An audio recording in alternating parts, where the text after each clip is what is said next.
नमस्कार, मैं doctor Ashwin Apte, lake city hospital में नवजात शिशु एवं बच्चों के ऑपरेशंस करता हूँ। आज आपसे एक नए टॉपिक पर बात करनी है। प्रेगनेंसी के दौरान सोनोग्राफी में पकड़ में आने वाली बच्चों की जन्मजात विकृतियाँ। इस तरह की विकृतियाँ जो प्रेगनेंसी में पकड़ में आती हैं, माता पिता और परिवार के लिए एक बहुत ही बड़ा चिंता का विषय लेकर सामने आती हैं। मोस्टली जो टारगेट स्कैन होता है 18 से 20 हफ्ते के बीच में, उसमें कई सारी विकृतियां ऐसी होती हैं जो कि पकड़ में आती हैं। कुछ विकृतियां इस दौरान पकड़ में नहीं आ पाती हैं, जो कि आगे की सोनोग्राफी में अक्सर बढ़ती हुई प्रेगनेंसी के साथ में समझ में आती हैं। जो कॉमन विकृतियां हम लोग क्लिनिकल प्रैक्टिस में देखते हैं मदर की एंटीनेटल सोनोग्राफी में, उनमें किडनी में सूजन होना, एंटीनेटल हाइड्रोनेफ्रोसिस कॉमन विकृति है, जिसके लिए माता पिता अक्सर परामर्श लेने एक पीडियाट्रिक सर्जन के पास में आते हैं। इस तरह की विकृतियां कुछ बच्चों में, कुछ फीटसेस में एक तरफ की होती हैं, कुछ फीटसेस में दोनों तरफ की होती हैं। और शुरुआती प्रेगनेंसी में जो विकृतियां डायलिटेशन पकड़ में आता है, वो धीरे धीरे समय के साथ में कई बार अधिक बढ़ता है, जिसका इलाज प्रेगनेंसी के दौरान कुछ सेंटर्स में होता है। ज़्यादातर बच्चों में प्रेगनेंसी में हम लोग फॉलो करते हैं। 3 हफ्ते 4 हफ्ते के बाद में सोनोग्राफी करके ये देखा जाता है कि किस तीव्रता से ये विकृति बढ़ रही है, उससे किडनी में कुछ नुकसान हो रहा है या नहीं, किडनी के अलावा और शरीर के किसी दूसरे अंग में विकृति तो नहीं दिख रही है। साथ ही प्रेगनेंसी के बाद जब बच्चे की डिलीवरी होती है, तब हम इन विकृतियों को बच्चे पर सोनोग्राफी और बाकी जांचें करके उसकी तीव्रता, उसकी वजह से किडनी में होने वाले विकारों को हम लोग समझते हैं और बच्चे का इलाज प्रेगनेंसी के तुरंत बाद डिलीवरी पर शुरू होता है। शुरुआत में जांचें की जाती हैं देखने के लिए कि कितना सीवियर एनोमली है, और उसके आधार पर कुछ टेस्ट और करवाकर जल्दी से जल्दी हम ट्रीटमेंट करते हैं। दूसरी विकृति जो कॉमनली पकड़ में आती है, बच्चे के दिमाग के अंदर पानी का होना, जिसे हम लोग हाइड्रोकेफेलस कहते हैं। ये विकृति ऐसी है जो कि गर्भ में जब शिशु पनपता है, उसके दिमाग के अंदर पानी की मात्रा बढ़ती हुई दिखती है, जो कि अक्सर सोनोग्राफी में पकड़ में आ जाती है।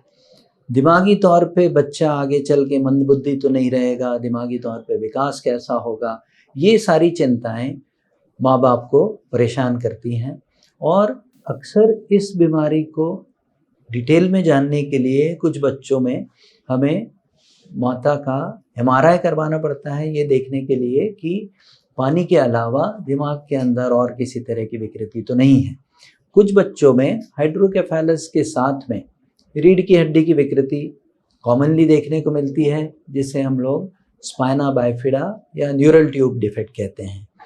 इन विकृतियों की सीवियरिटी एक मरीज से दूसरे मरीज में काफ़ी भिन्न हो सकती है।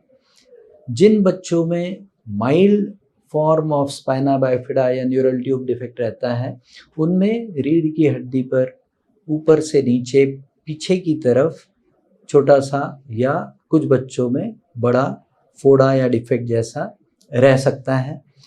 उसमें रीढ़ की हड्डी के अंदर की नसें कई बार सम्मिलित होती हैं, इन्वॉल्व होती हैं, जिसकी वजह से बच्चे के पैरों में कमज़ोरी होने की आशंका या पेशाब के कंट्रोल में कमी, टट्टी के कंट्रोल में कमी, ये हमें अक्सर देखने को मिलता है। जिन बच्चों में माइल्ड वैरायटी रहती है, उनमें नसें पूरी तरीके से नॉर्मल हो सकती हैं, जिसके साथ में किसी भी तरह की कमज़ोरी, पैरों की कमज़ोरी या पेशाब टट्टी के कंट्रोल में कमज़ोरी नहीं रहती है। कुछ बच्चों में जिनमें बहुत सीवियर विकृति रहती है, उन बच्चों में शरीर के निचले हिस्से में पूरी तरीके से लकवा होता है, पेशाब और टट्टी रोकने के कंट्रोल में पूरी तरीके से कमी होती है। इन बच्चों में जिनमें स्पाइना बाइफिडा या न्यूरल ट्यूब डिफेक्ट की विकृति देखने को मिलती है, इनमें से कई बच्चों में सिर के अंदर पानी की मात्रा हाइड्रोकेफेलस साथ में रहता है, जिसके लिए आगे चलकर डिलीवरी के बाद में बच्चे में ऑपरेशन की आवश्यकता पड़ती है। स्पाइना बाइफिडा का ऑपरेशन करके जो नसें फंसी हुई रहती हैं उनको छुड़ाया जाता है, जो झिल्ली के मेम्ब्रेन्स हैं उन्हें रिपेयर करके नॉर्मल चमड़ी का कवर हम लोग ऑपरेशन के द्वारा बच्चे की पीठ पर कर देते हैं। अगर हाइड्रोकेफेलस पानी की मात्रा अधिक है तो उन बच्चों में शंट का ऑपरेशन किया जाता है, जिनमें सिर से लेके पेट तक एक नली रहती है जिसे हम लोग शंट बोलते हैं। उसके द्वारा पानी का बहाव सिर से लेके पेट तक मेंटेन हो जाता है और दिमाग के ऊपर जो पानी की जोर बढ़ता है वो धीरे धीरे नॉर्मलाइज हो जाता है।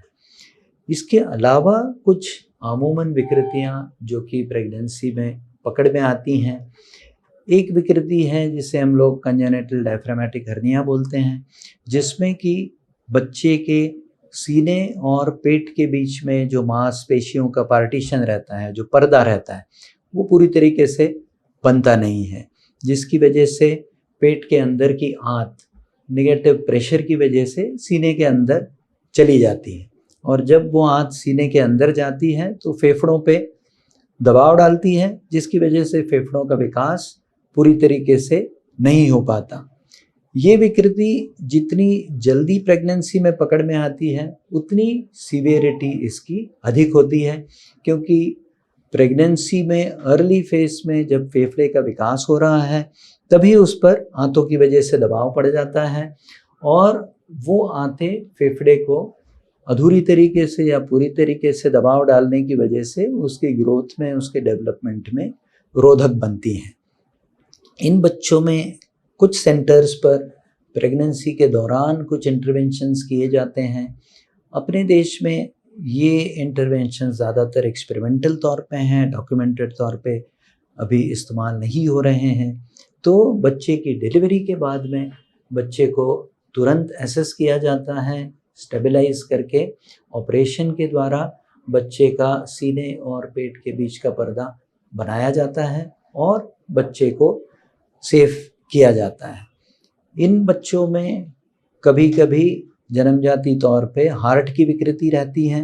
उन बच्चों में प्रोग्नोसिस उतनी अच्छी नहीं होती अगर हार्ट की विकृति काफ़ी सीवियर है। कुछ और विकृतियां ऐसी हैं जैसे कि पैरों में उंगलियों का कम ज़्यादा होना, पैरों की हड्डियों में विकृति होना, या पेट की मांसपेशियों का अधूरा बनना, जिसकी वजह से पेट के बाहर अतड़ियाँ डिलीवरी के समय बच्चे की बाहर नज़र आती हैं। ये विकृतियाँ उतनी कॉमन नहीं हैं, पर अमूमन ये विकृतियाँ प्रेगनेंसी के दौरान हमें दिख जाती हैं और पकड़ में आती हैं, जिससे कि माता पिता का एप्रीहेंशन, क्वेरीज का समाधान हम प्रेगनेंसी के दौरान ही कर सकें। माता पिता ये जान सकें कि इस विकृति में क्या इलाज संभव है, बच्चे के बचने की आशंका कितनी है, बच्चे को आगे चल के किसी तरह से विकलांगता का सामना तो नहीं करना पड़ेगा, और बच्चे में कितनी जल्दी रिकवरी हो पाएगी। ऑपरेशन की ज़रूरत रहती है तो ऑपरेशन से कितनी सफलता हमें मिल पाएगी। इस तरह की और भी कई विकृतियां हैं जो कि अनकॉमन हैं। कई बार इस तरह की विकृतियां जब सामने आती हैं तो हम समय के साथ शीघ्र पीडियाट्रिक सर्जन, अपने ऑब्स्टेटिशियन और गायनेकोलॉजिस्ट से परामर्श लें, अपनी शंकाओं का समाधान करें और अपने बेबी को एक सेफ डिलीवरी के समय तक पहुंचाएं। इस सिलसिले में कोई भी सवाल अगर आपके हों तो आप चैनल पर सवाल प्रस्तुत कर सकते हैं। लेक सिटी की ओर से शुभकामनाओं के साथ paediatric surgeon doctor Ashwin Apte. नमस्कार।